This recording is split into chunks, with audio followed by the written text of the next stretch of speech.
3% quantum leap, and they said the holographic reality in humanity will have a quantum leap in 3% within the next 3 to 5 months. We'll see what evil has done and what is the history from the evil. It will have total awakening. Due to that, you all will have a lot of changes in your political global arena.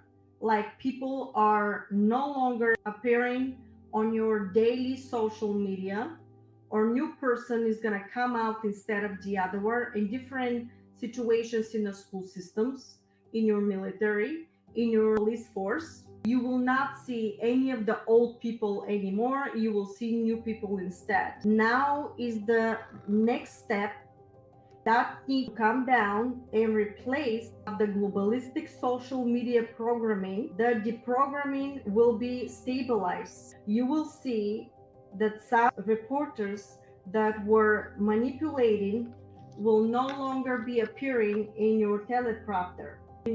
If any one of the oldest ones stays in, you will see them singing a different song. You will know that you made a quantum leap.